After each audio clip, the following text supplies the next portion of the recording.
Welcome to Caregiver Cast with Mary Elaine Petrucci. Are you overwhelmed raising a family, working full-time, caring for a parent or grandparent? It can be challenging when you're doing it alone. Caregiver Cast helps busy, burned-out professionals reduce their stress and overwhelm to create a better caregiving experience for themselves and their loved one. Caregiver Cast brings caregivers together with experts who provide information in a variety of areas. In each episode, you'll get tips on topics such as finance, legal, medical, self-care, community resources, mindset, and more. We're here to make your caregiving journey a more rewarding one. Acquire the confidence and skills to be a more capable caregiver by implementing the resources and strategies from these expert thought leaders.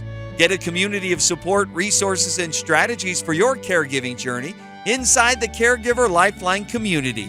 Visit caregiverlifelinecommunity.com. And now here's your host, Mary Elaine Petrucci. Hi, everyone. Welcome to Caregiver Cast. My name is Mary Elaine Petrucci, your host. My guest today is Jill Reynolds, who will be talking to us about her background as well as codependency and caregiving. Before I formally introduce Jill, I would like to give you some information about her. Jill is the CEO and founder of Braveheart workshops, using her certifications in meeting and event planning to create amazing events, conferences, retreats, and workshops. Jill is the host of the Connection Show, Inspiring Hope, Health, Healing, where she leads her guests into weaving authentic, up-close stories by connecting the dots of their stories with the audience, which leads to transformation. She's a #1 international best-selling author in a collaborative book, Fiercely Faithful, and her chapter is called The Essence of Humility. Both her book audience and at speaking engagements, she shares how to reconnect with what matters most in life and be set free from embarrassment, humiliation, and shame. At 28, Jill's life was a train wreck. Addicted to crack cocaine, alcohol, and down to 97 pounds, she lost her job in San Diego and moved back to Chicago after she had an encounter with God. She knew her life was hopeless, her health was a disaster, and she had no idea what to do next. Everything felt impossible. She showed up week after week at church and prayed to God, asking Him to give her the resiliency to recover.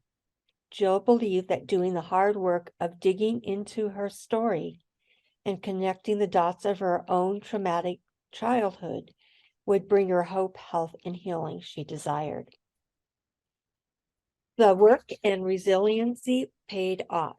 Today, she is passionate about spreading hope, health, and healing to everyone she meets and encouraging people to look for the similarities in someone else's life instead of the differences. Never give up. Move from being a victim to having victory in your life. Jill has 7 years of recovery from eating disorders, 31 years of recovery from codependency, and 41 years from drug addiction and alcoholism. She is a victorious survivor of childhood emotional, physical, and sexual abuse. She has sponsored around 100 women in recovery and leads people in transformational healing of burdens in their lives. Welcome to Caregiver Cast, Jill. How are you?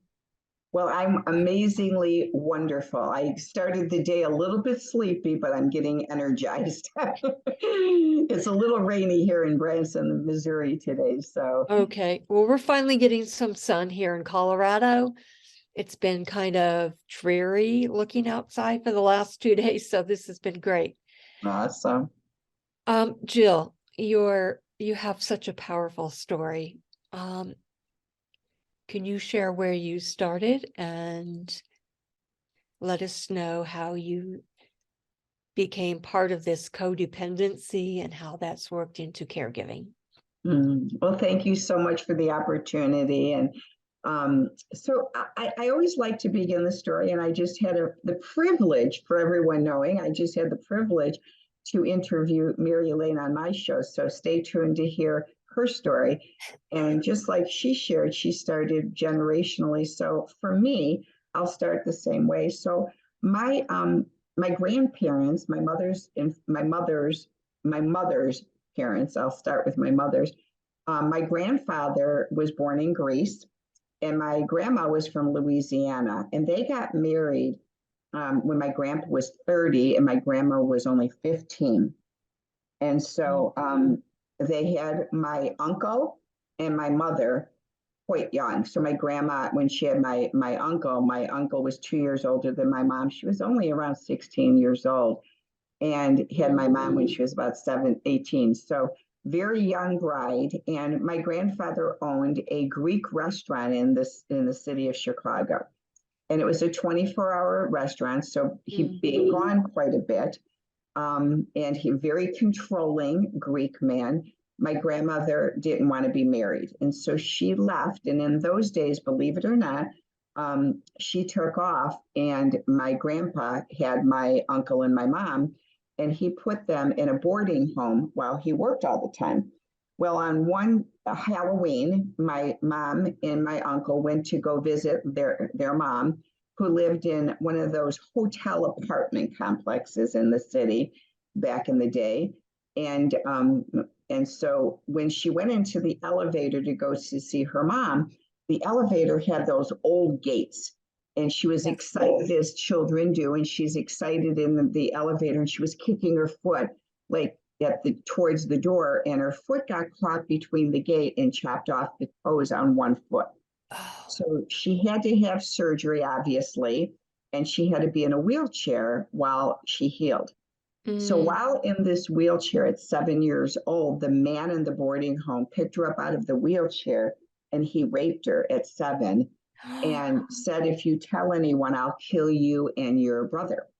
So she kept that burden her whole life until she was 45 years old, and she was in a 100-mile-an-hour car accident. The kids driving were drag racing and smashed into the driver's door, and she was thrown out of the car into a ditch. So when the paramedics came, they didn't even know she was in the car, but then they saw hair on the door, and they found her, and she was dead on arrival. They resuscitated her and said that she would have permanent brain damage and she'd never be able to walk or talk again.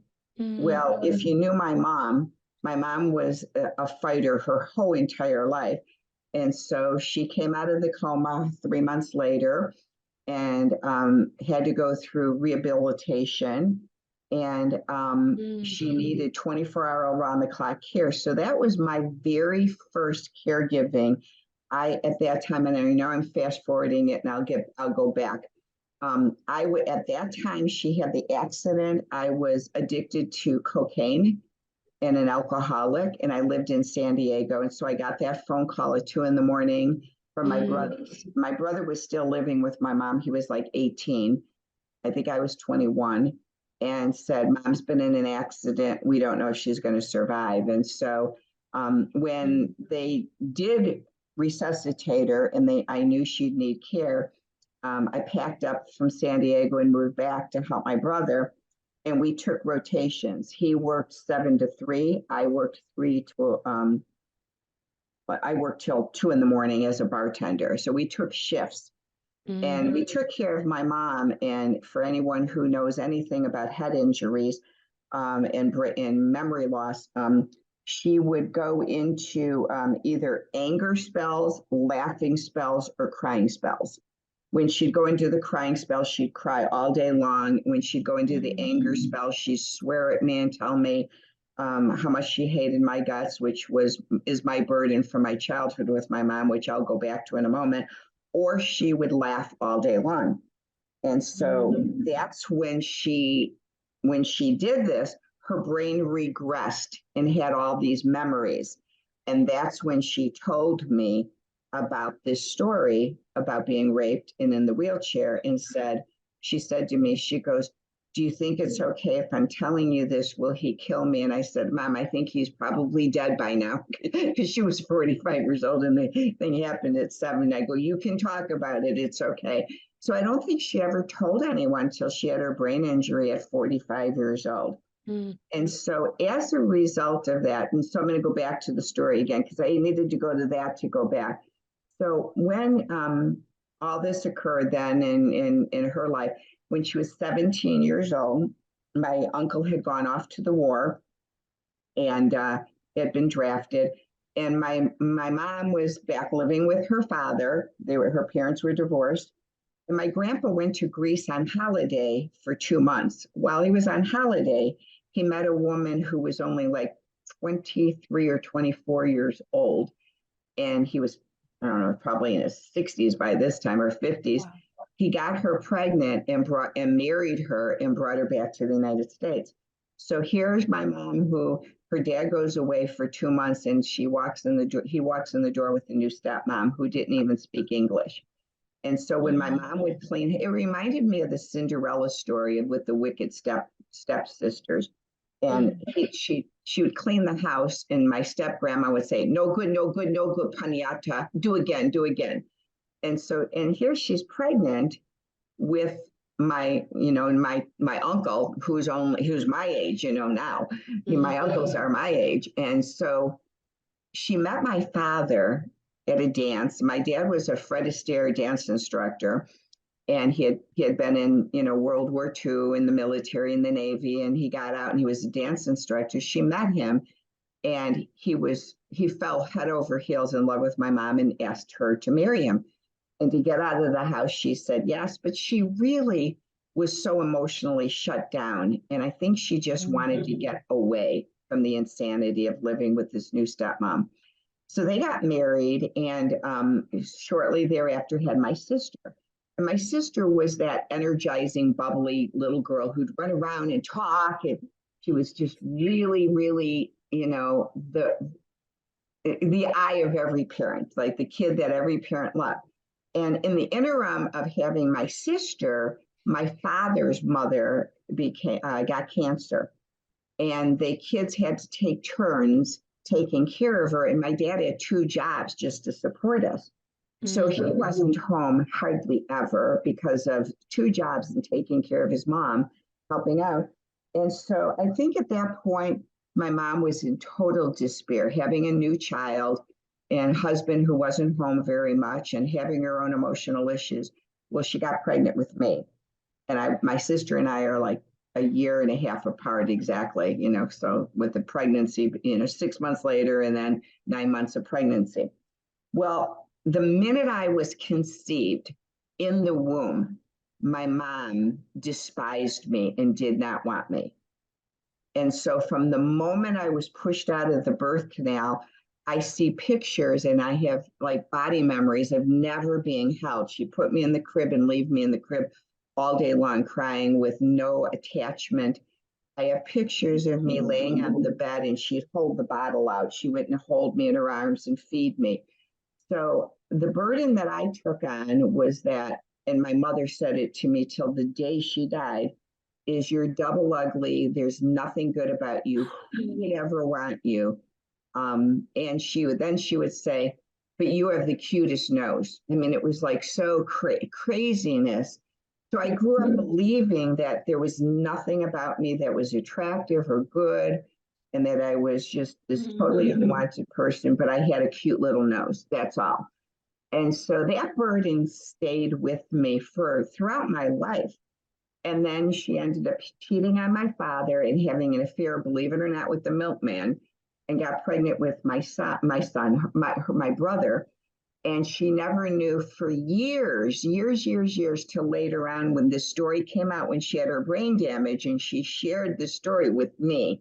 It wasn't until years later when my brother and my dad found out about all this, and they did a DNA test, they found out that my brother was my father's child.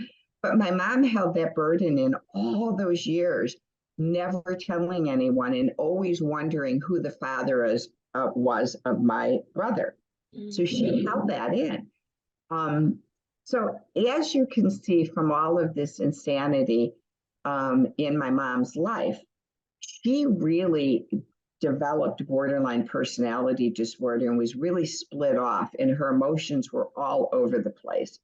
And so at the time, during this whole arena of going on, and my parents were still married, the first memory that I have, which is imperative with my story on eating disorders, is I started having tummy aches every time I ate a meal. And I kept telling my dad, I have a tummy ache. And being from the 50s, my dad would say, oh, just clean up your plate. So I learned at an early age when I ate and had tummy aches, I learned to chew my food and spit it in a napkin and then throw it away. And so as a result, that was the beginning of my first diagnostic, what I would call my diagnostic, which they didn't call it then. I wasn't diagnosed till I was in my 50s, of restrictive avoidance disorder. I restrict and avoid food because I knew it would give me a tummy ache. And so it wasn't malnourished. And even my grandpa said one day to me, you're going to blow away in the wind because you're so thin. And I remember walking on a curb and blowing off the curb and thinking, oh my gosh, I'm going to blow away. And it was really scary to me. So around this time, my mom was having another affair with a married man. And one day when my dad was at work, my mom packed all of us up from our home and moved us to an apartment by a train, metro train, and to be close to the man she was cheating on my dad with. Well, my dad was my lifeline. He was the only one, when he'd come home from work, he'd hug me and call me Jilly Willie and tell me how much he loved me, and he'd pray with us and take us to church. So when my mom moved us away, I was devastated. My dad wasn't there. And I'd hear that train go by at night and I'd cry myself to sleep. And I hated the sound of the train because it just reminded me that I wasn't in my safe home with my dad. Well, a few weeks after living there, the man my mom was having the affair with suddenly died of a heart attack. So, and then in the interim, my dad found out where we were. We were court ordered to move back to our home. We moved back to our home. They divorced, but we got to see my dad every Sunday. Well, during this time, I was kind of the nonverbal lost child. I literally would sit on the floor and play with my toys and not say a word because I had so much trauma in my body from my mom's rage towards me. And so I really was nonverbal, and my mom would lean over me and yell, would you talk? And I would be so afraid I wouldn't say a word. So I utilized all my words throughout the whole week till Sundays when my dad would pick us up. And I'd sit right behind him in the car when he would drive. And I would purge all my words for the whole entire week and say, Daddy, Daddy, this is what I did this week. Daddy, Daddy, this is what's going on. And I would talk on Sunday and then not talk for 6 days.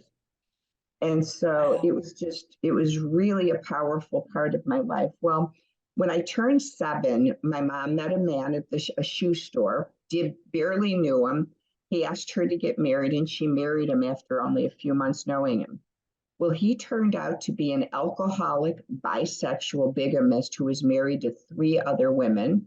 He sexually molested my brother and me. And I witnessed him trying to murder my mom in the front yard, and I thought he was going to kill us too. And the police took him, and when I thought he was going to kill us, I took my brother and me, and I hid under the twin bed. My sister wasn't home that night. And I stopped breathing and put my hands over my head. And I really feel that was a really significant part of my story where I really felt my body dying because I held my breath so long, and I lost consciousness of my body. And so my body didn't feel like it existed anymore. I lived through it. He was taken to jail. They got divorced, and that's where she discovered he was married to 2 other women because they showed up at the jailhouse. So they divorced, and that was 7. When I did my own treatment, my recovery, on my timeline, of trauma I put at 7 years old, and this is the year I died. So inside, I felt like a complete death. And so I continued in life as, again, as the lost child. Well, when my mom got divorced from the second stepfather again, she got a job working at nights, cocktail waitressing, like 3 o'clock till 2 in the morning. And so she'd meet men and she'd stay out all night. So we became latchkey children. We'd come home from school. We'd call my grandma at work and say, Grandma, how do you make a meatloaf? How do you make a pot roast? So we figured out at 7 and 8 years old how to make our own meals and take care of ourselves. And there was no parent around. And so, so in the summer months, my mom would have men over, or she'd sleep all day because she'd been out all night. And so the neighbors thought she was the neighborhood whore. So they wouldn't let their kids come and play at our house. We could go to their house, but they couldn't come to ours.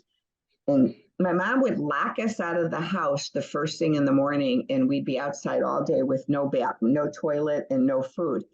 So our neighbor would say, would you like a peanut butter and jelly sandwich? And I would say, oh, I'm not hungry.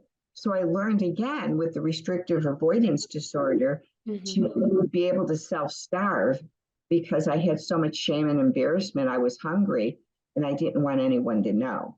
So I really wasn't thriving because I was never eating. And so that was like 7, 8 years old, 9 years old. And again, my sister was still always the bubbly little girl, and I was that lost child. And my son, I keep saying son, my brother was the mascot clown. He would do jokes. So that was kind of the dynamics in our family. Fast forwarded to junior high, my mom met an electrical engineer, and he was smitten over my mom, and he proposed, and he turned out to be a passive aggressive alcoholic who adored me. And so he paid lots of attention to me. He'd walk past me and tell me how beautiful I was and grab my breath or my boobs and my butt and just tell me how beautiful. Well, my mom despised me, remember? Right. So when she saw this, her rage got even more intense and said, Tom loves you more than me. And so she'd pound my head into the wall and she just hated me so bad. And the more he liked me, the more she hated me. In our house, there was no boundaries. My mom and Tom would walk through the house naked. They'd keep the doors open in the bathroom, the doors open in the bedroom. And when they would have their insane fights, which went on till 2 and 3 in the morning, and my mom couldn't handle it anymore, she would come into my sister in my bedroom and try to sleep in our room just to get away from him. Well, my bed was the closest to the door. We had twin beds. So my mom, who had no boundaries and would sleep nude, would come and sleep next to me as a teenager naked. It wasn't until I went to therapy that I realized that was sexual abuse, because here's my mom sleeping next to me naked in this twin bed, and I had nowhere to go. So I went first through the emotional abuse, then the physical abuse, the sexual abuse. And so I grew up with no boundaries, no sense of belonging because the neighbors wouldn't let their kids come over. And that burden stayed with me. And I later found out, I knew there was something weird going on in my mom's bedroom when she was married to Tom, but I didn't know till later that in the closet there were all these wigs, and I never saw my mom with them. I found out later that my stepfather liked to dress up in women's clothes to have sex with my mom. So again, there were so many miscued sexual boundaries in the house, and the identity was crazy. Well, again, going back to my sister being the popular one, she was the homecoming queen. She was in orchestras and dance. She had all kinds of friends. And I still was that quiet little girl. And I didn't have any boyfriends. And so one day I went to a dance and I met a 17-year-old boy who asked me to come to his house. And I was 14. And it was the first time a boy paid attention. I went there and we sat on the couch and we were talking, and he leaned in to kiss me. And I was like, oh, wow. And then all of a sudden he pushed me down and he raped me. Oh my And I gosh. remember then he told me I could go home. He made me a woman, and I walked home 5 miles, bleeding and crying, never to tell a soul until I got into therapy in my 50s. So, again, remember that burden that my Yes. mother had, never to tell a soul till she was 45. I carried her traumatic burden into my life that when I got raped, I didn't tell anyone till I was in my 50s. Because I thought if I told my mom, she'd tell me it was my fault. And if I told my dad, he'd kill him. So I kept that burden to myself. Well, what perpetuated then thereafter is again, the food issues were a big part of my life. So as soon as this happened to me, I realized I was starting to really become attractive. I was like that 36, 24, 36 little perfect figure, little girl, blonde hair, innocent.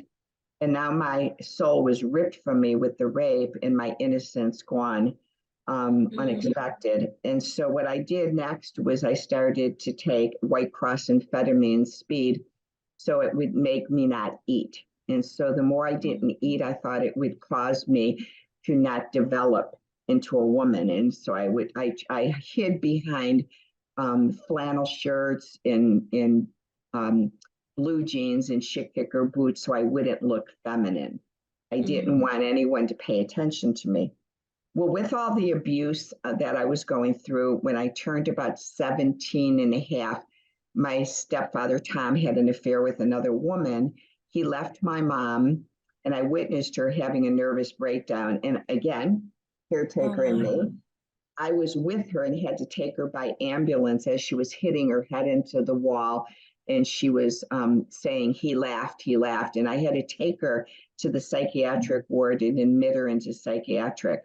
My brother and my sister had gone with my dad that week, and it was Memorial Day weekend, but I didn't want my mom to be alone. So I happened to be, again, my codependent caretaker part, wanted to take care of her. So it was really scary to be 17 and watch my mom have a nervous breakdown and admit her into psychiatric. And she was only there, they only kept her, believe it or not, for 3 days. But when I got home and her insanity was as bad as it was, it got worse. And she's just so mean to me. No matter what I did, she was so mean to me. My sister turned 18 and left home. So now it was just me and my brother with my mom. And so on my 18th birthday, with $25 in my purse, I packed all my clothes and left home at 18, not knowing where I was going, just knowing I had to get as far away as I could. And so I left home, and my first place I moved in, it was so funny. I met some people on the streets, and they said they had a house and said I could live there for like really cheap. And so my first roommates were a black male probation officer, a white gay cab driver, and this girl Kathy, who he got a job as a Playboy bunny. So we'd have parties with Playboy bunnies, gays, and blacks. Go figure, in the 70s. And she got me an interview with the bunny mother, and I got hired to be a Playboy bunny. But when I took the uniform home and realized I'd have to go back to work and wear stiletto heels and false eyelashes and fake nails, and they even stuff you, believe it or not, those Playboy bunnies don't all have, some of them are very little busted, and they just stuff you to make your cleavage look really big. So it's deceiving. And so I knew that that was too feminine for me because I still had those intense body image issues. So I didn't care about putting the uniform on. It was all the other stuff that makeup. I was like, I can't wear makeup. It's too feminine. So I brought it back and I didn't take the job. And so about this time, I knew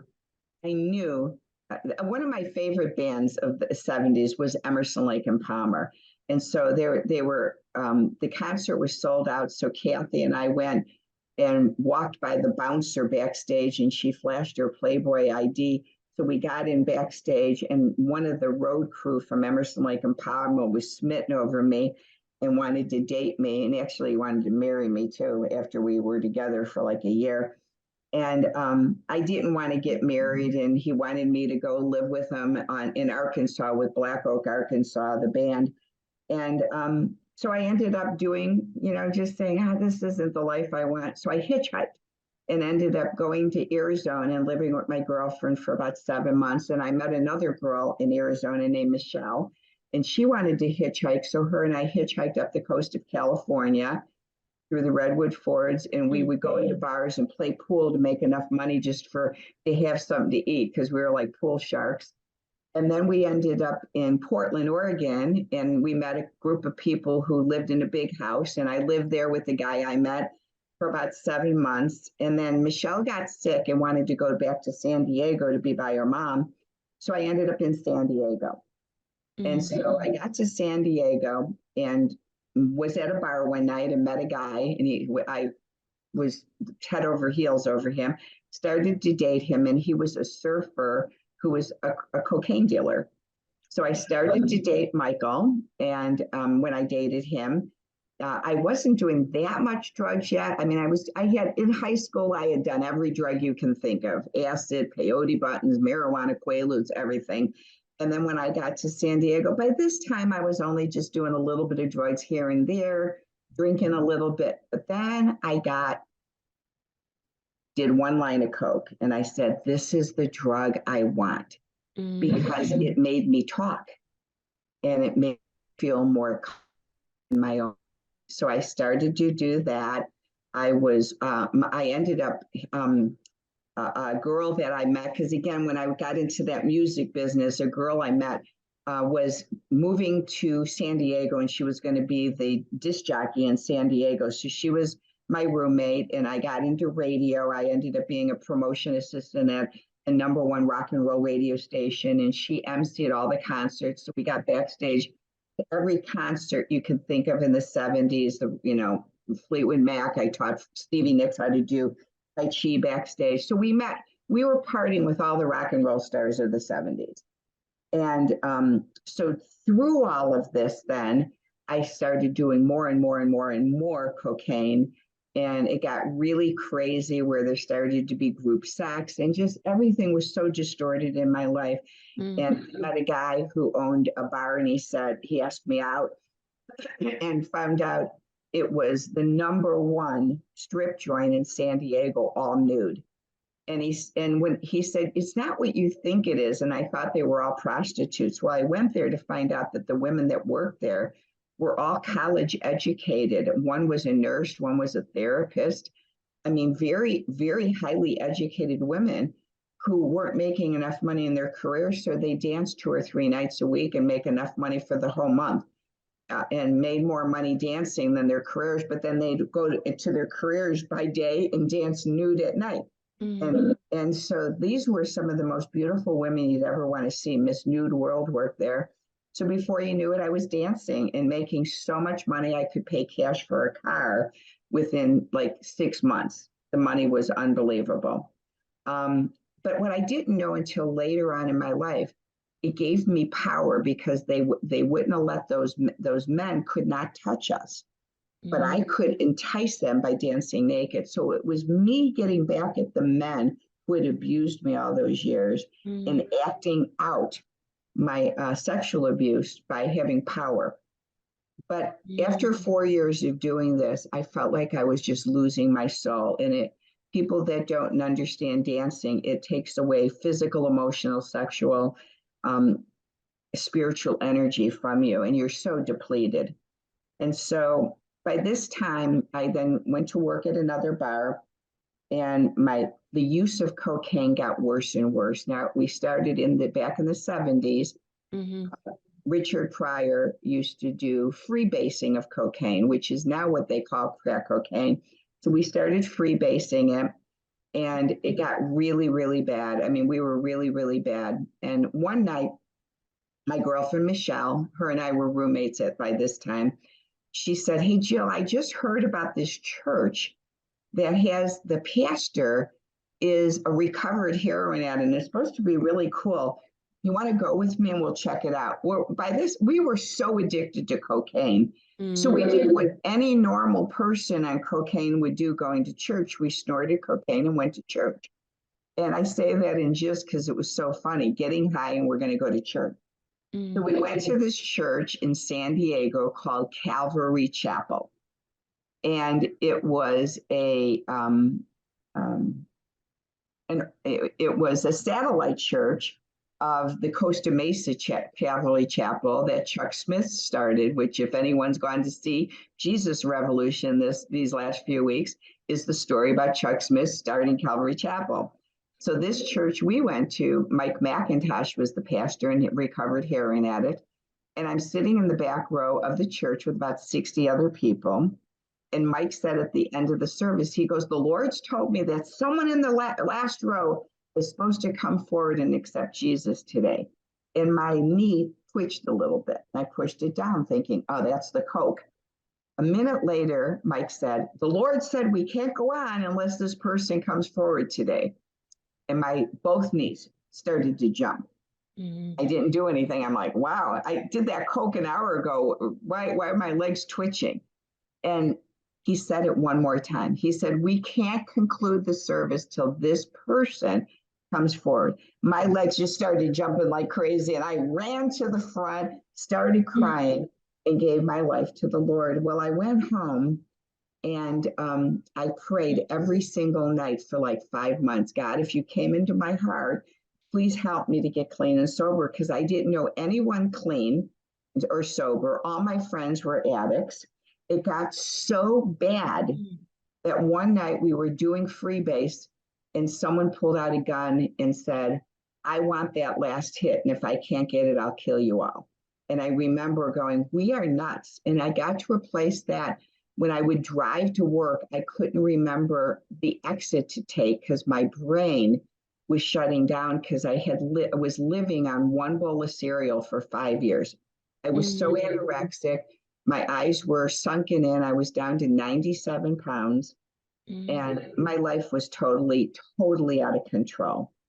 And so one night, Michelle and I had a big fight because her dealer was coming over and there were people at the house.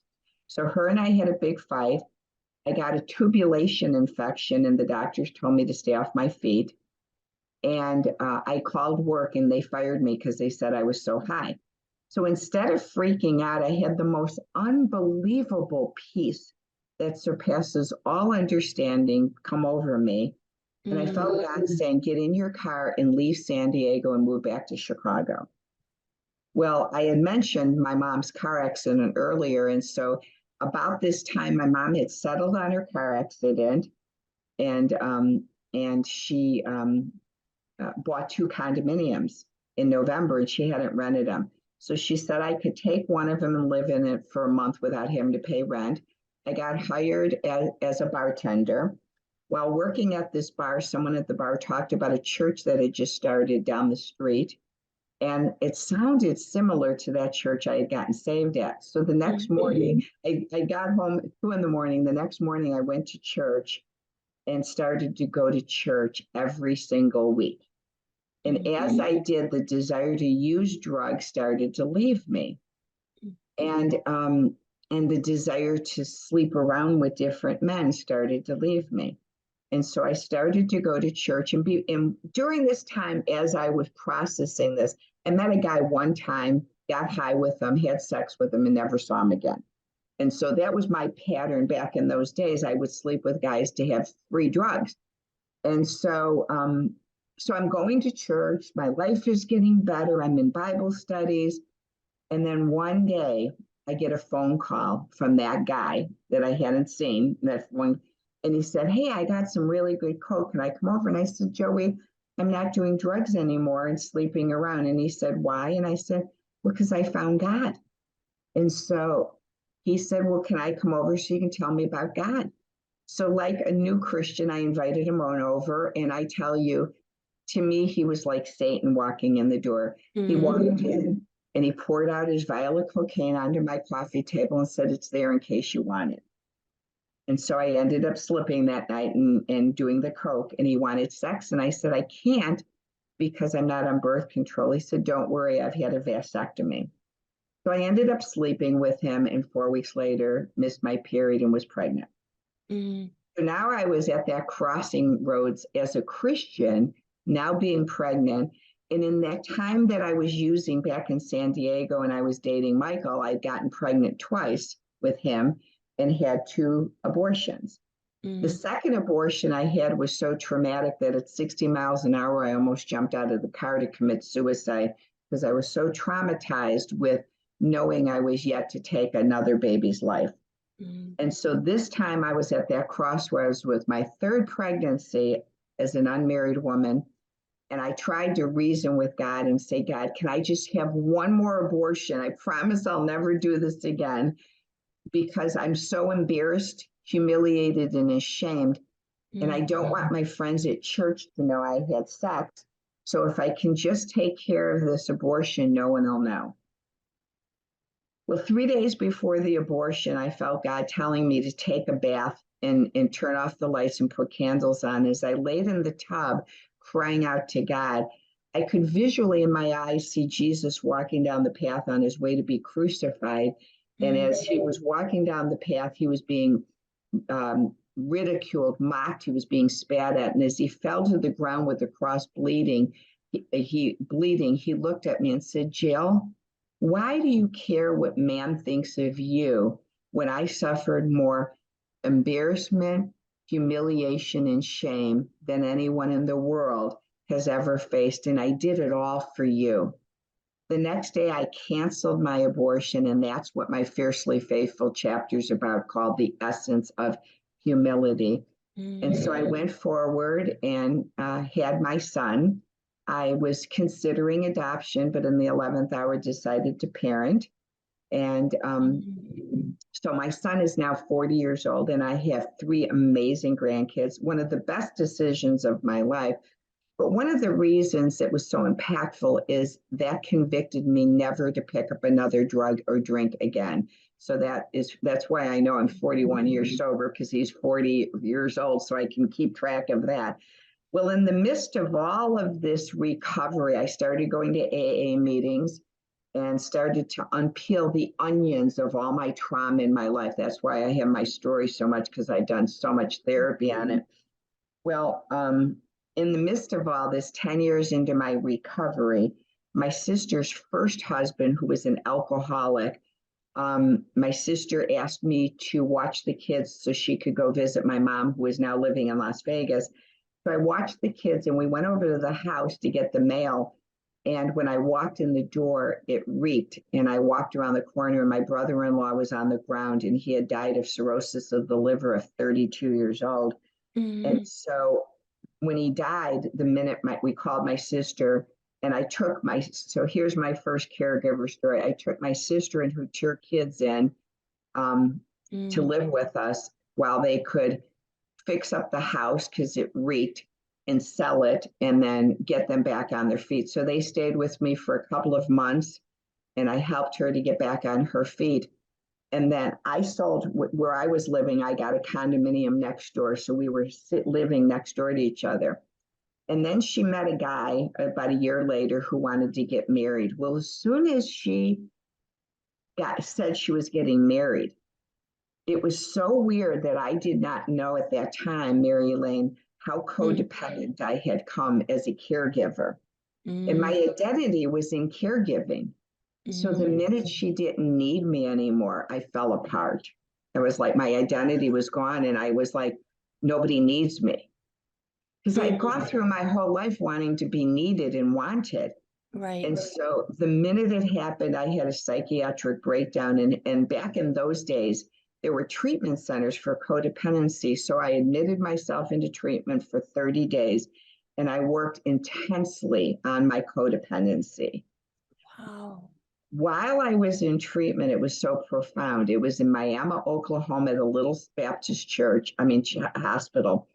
And every morning we'd go downstairs to the cafeteria for breakfast. And next to the breakfast area was a chapel, a prayer chapel. And I'd go in there and do my morning meditations every morning and cry out to God. Well, being that I had been in AA for a length of times, it was always hard for me to get past step 3, which step 3 is made a decision to turn my life and my will over to the care of God as I understand him. Well, keep in mind, I had already invited Jesus into my life, but I still had, in codependency, you're either a doormat where everyone walks over you or you become a control freak. I was a control freak. Mm. So even though I invited Jesus into my life, I didn't want to give him my will. I needed to hold on to my own will. So I'd be like, I love you, Jesus, but I still want to be in control. I love you, but I still want to be in control. So I'm in that little prayer chapel this morning, and that morning. And as I was in that prayer chapel, I heard a train go by in the background. And I was really mad. I said, God, I hate those trains. Every time I hear that train whistle, it reminds me of being abandoned by my dad when my mom moved us away when I was that little girl by the train tracks, and I'd cry myself to sleep. I hate trains. I hate trains. And right in the middle of that, I could feel God saying to me, Jill, your dad never abandoned you. Your mom left him. Your dad was always there for you, and he's always been there for you. And so have I.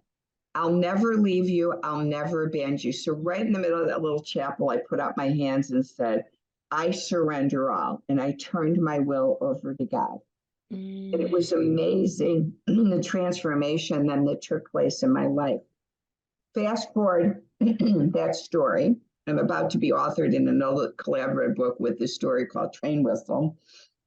Every single thing I've ever done in my life after that day, every therapist I went to see, every treatment center I had to be admitted to, because I had to be admitted 5 times for my eating disorder.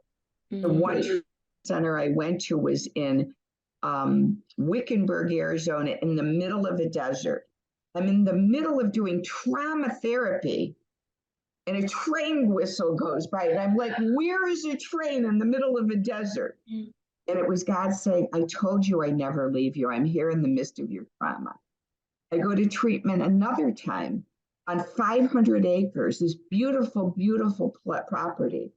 I'm in the middle of my trauma therapy, and a train whistle goes by. I go, where is a train? We're in five. There's no trains. And God said, I told you I never leave you or abandon you. I get out of treatment, and I go to a new therapist. I pull up, and her office is next to a metro train station. Every time I do my trauma therapy, a train go by. I go see another therapist, and she'd worked out of her house in a suburban neighborhood.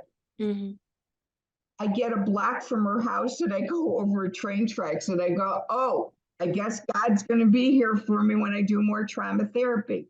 My husband and I decide to retire and move from Chicago. We traveled to 4 states to see where we wanted to live, and we thought we would like to live in Branson, Missouri. We looked at houses and didn't see anything we liked, so we met with some contractors to build us a home. We went to about 7 different lots to look for homes. And when we went with the realtor and walked down those 7 lots, we walked on one lot, and the minute I walked into the lot, a train went by. The next day, we went out with the builder to the 7 lots, and that same lot that we had been on, different time of day, we walked on with him, and a train went by. I looked at my husband, I said, this is where we're building our house.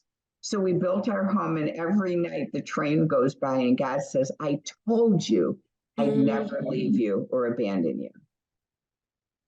So it's just been an amazing journey. So those were some of the things. And in closing, I'd say the other things. So again, I care took my mom when she had her car accident. I care took my sister when her husband died suddenly. And then that same husband that my sister had, that she married the second one, they went on a mission trip, and my brother-in-law had an affair with a girl on the mission trip from our church. And he divorced my sister, and she had nowhere to go. So my husband and I took in my sister, and she lived with us for a year. And I let her live there and save up money so she could get enough money to leave and move to Colorado to be close to her son. So I caretook my sister and loved her. And then my mother came to visit from Vegas one Christmas.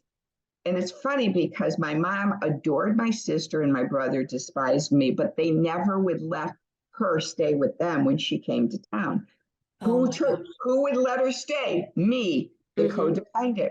So this one Christmas she came in and she had a mass in her throat. So I took her to the doctor and we removed it. But they told her, they said it's probably going to be cancerous, so you should move from Vegas. And she was so pissed off. So I got her to Vegas, sold her house, moved her back to Chicago all in a week myself. Sold her house, packed everything up, and moved her in 1 week. I did it all alone. We got her back to Chicago, and I got her in an apartment close to us. And within 5 weeks of being there, she couldn't make bowel movements to find out with x-rays, she had a blockage in her bowel. When they opened her up, they found out she had peritoneal cancer. So as soon as we moved her into her apartment, we had to put all her stuff in storage and move her in with us because now she had cancer. So we took care of her. And I held her hand till the day she died. So she lived for 2 years. And the whole time I caretook her, almost every day she said, "You're double ugly. There's nothing good about you." And I go, "Yeah, I know. I know. I know. I know. But I still love you." And caretook her through all this. Well, in the midst of this, I was binge eating like you can't believe and got up to 250 pounds to stuff all my emotional pain. So as soon as my mom died, and that's the first time I checked into an eating disorder treatment center to work on my eating disorder. So that was my third caretaking. And then my final one, which just happened recently, was my beloved sister ended up getting married the third time to an amazing veteran and as happy as can be. And she was living in Castle Rock, Colorado. And on her 68th birthday, June 18th of 2020, she wasn't feeling well, went to the doctor, the hospital, to find out she had stage 4 pancreatic cancer that spread to her liver and her spine. And so we all went to visit her, including my dad, who was 94 years old. And my dad still did a full circuit at the gym at 94 and 50 running laps 3 days a week. He was in fit shape, 94. Great shape. So 10 days before Gwen passed away, and my dad knew she was passing away, and we knew she would be gone soon. My dad's just fell to the ground at home. We took him to my stepmom took him to the hospital, and he kept losing consciousness, and he forgot how to eat. It was like it just happened overnight. They ran every medical test you can think of and could not figure out what was wrong with him. They had no idea. They ran COVID tests. This is right when COVID came out. They had no idea why he was debilitating. And he was clenching his fist like this. And he was in and out of consciousness. And on September 28th, I said, "Dad, Gwen's just gone to heaven." As soon as I said that, his hands went like this. And he died 2 days later. He was holding on, waiting for Gwen to go to heaven. And I really believe he died of a broken heart and he wanted to be with her. So we lost my dad. And my dad, for at least 6 years, begged my stepmom to sell their house and to move to somewhere warm. And she said, "Nope, I don't ever want to leave this house. This is where I want to die." 3 days before my dad died, I said to my stepmom, who is really hard of hearing, and she's got moderate dementia, I said to her, "Janie, you're going to be all by yourself. You have no one and you don't even know how to drive. You don't have anyone here in Chicago. Do you want to come to Branson and live with me and Larry?" She said, "Can we go now?" And I wasn't expecting it. So I didn't even ask my husband. So the next thing I knew, and the day my dad died, you won't even believe this. My dad was on the second floor of the hospital. And when the pulmonary doctor came in with the stethoscope to declare my dad passed away, I said, could you check my lungs? I haven't been feeling good for 2 days. He checked them and said, I think you better go to ER. I went to ER to find out I had COVID in my lungs. And a year before, I had had a pulmonary embolism and didn't know I had factor V, a blood clotting disorder that almost killed me in 2018. So in 2018, I had a pulmonary embolism. The day of my death, I got COVID in my lungs. So I was on the 6th or 7th floor of the hospital for 5 days with COVID. And then when I got out of the hospital, we had to stay in Chicago in isolation for 2 weeks and then plan 2 funerals. It was crazy. Oh my It was gosh. crazy. So that's kind of what's been going on with caregiving. And so Janie, my stepmom, lives with us, and she's just as sweet as can be. But yeah, it never ends. It seems like it never ends. You're right. It never does end. Oh my gosh, what an incredibly powerful personal story, and how you've, in the midst of all of your trauma, you've been taking care of others. I applaud you for that. That is so amazing that you could do that. Jill, I think you deserve a medal for everything that you've been through. I just want so much for you to have such a peaceful life, and trauma-free. You really deserve to have so much because of what you've been through and what you've survived and what you've shared today, and how you were able to caregive And you know what people. piece I completely forgot about when you say be peace, have a peaceful life? Totally forgot this. Is in 2012 when Gwen was living with me, when I was helping Gwen, and she had gotten enough money to move to Colorado, which was her dream, to be close to her son and her daughter. I was picking my sister up on a rainy September night when she was coming back from Colorado, and she was living with us. And she had this big suitcase, and my sister was short, real tiny. And my trunk was filled with TV mounts because my son was selling TV mounts. So she had this big suitcase, and I had a brand new Nissan Maxima, and I didn't want her to take the suitcase and push it on my leather seats. So I was curbside at O'Hare Airport, got out of my car, closed my front door, and opened my rear door. Well, thankfully, a miracle that the day before I had a middle ear infection and had a wick in my ear, and I couldn't hear out of my left ear.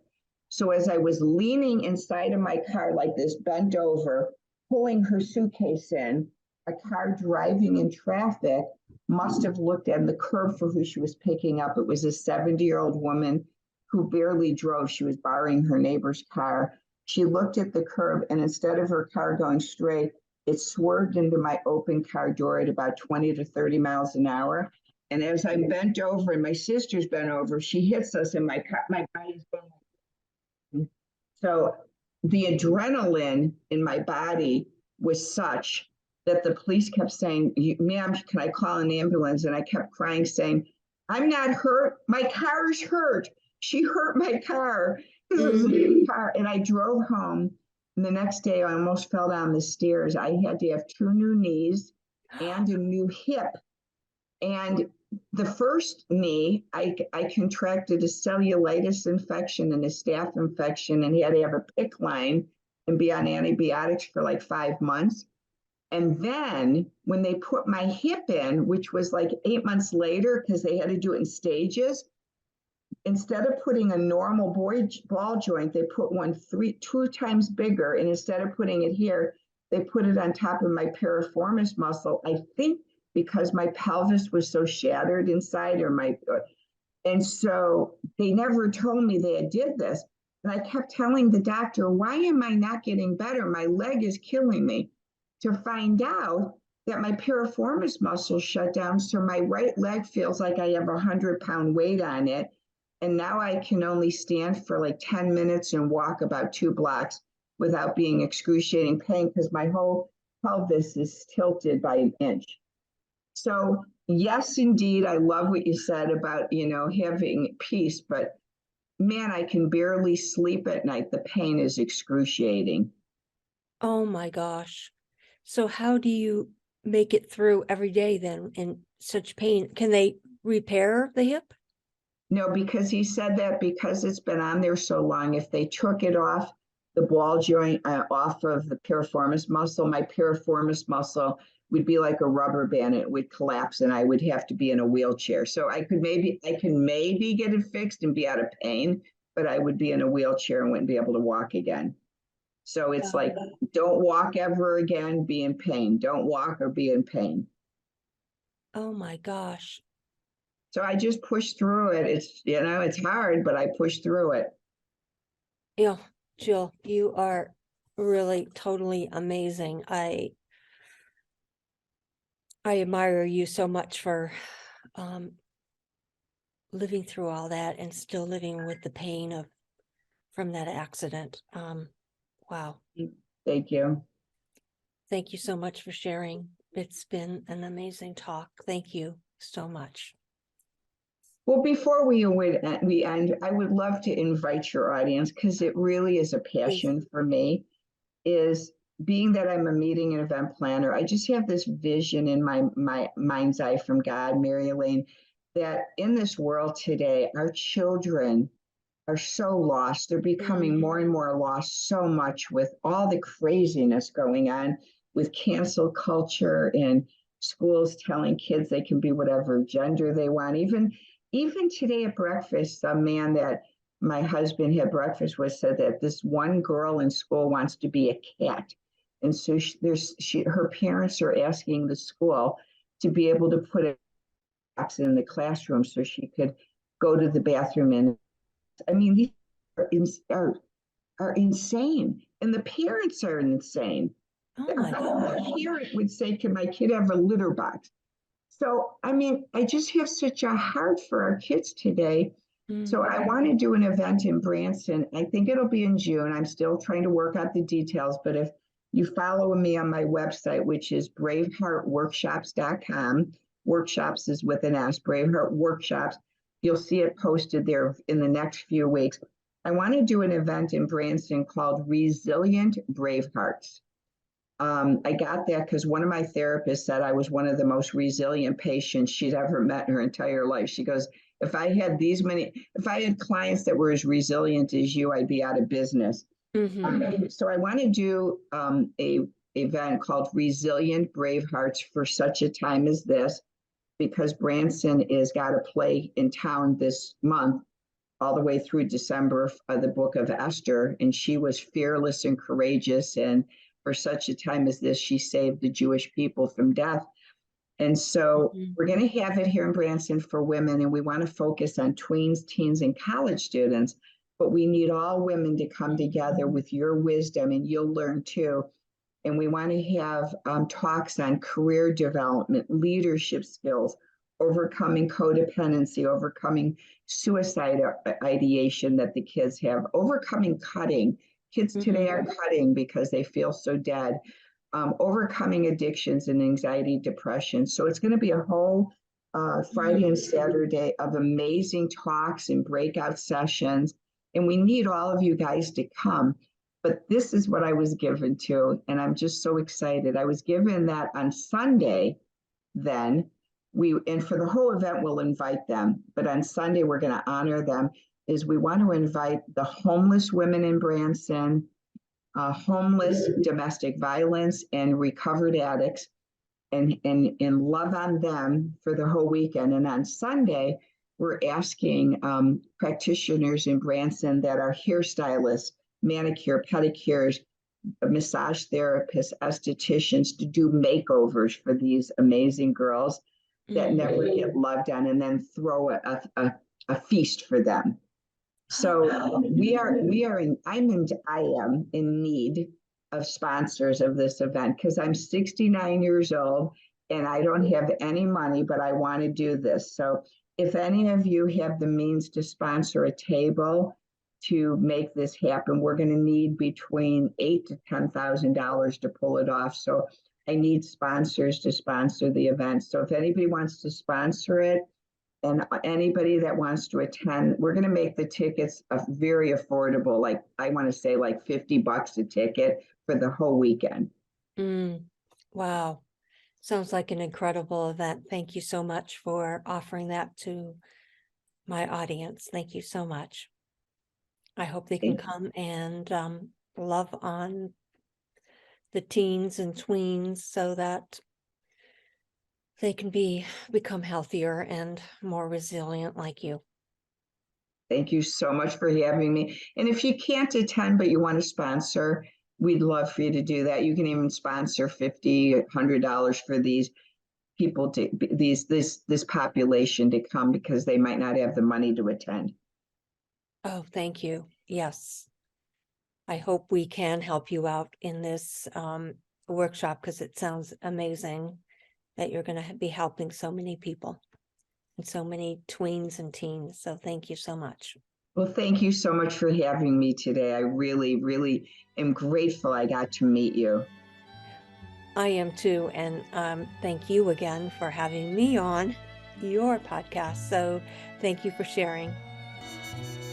Thank you for listening to the Caregiver Cast today. Get a community of support, resources, and strategies for your caregiving journey inside the Caregiver Lifeline community. Visit caregiverlifelinecommunity.com. Get involved with the show. Send your email to mpetrucci2002@gmail.com. And we'll see you again next week for another episode of Caregiver Cast.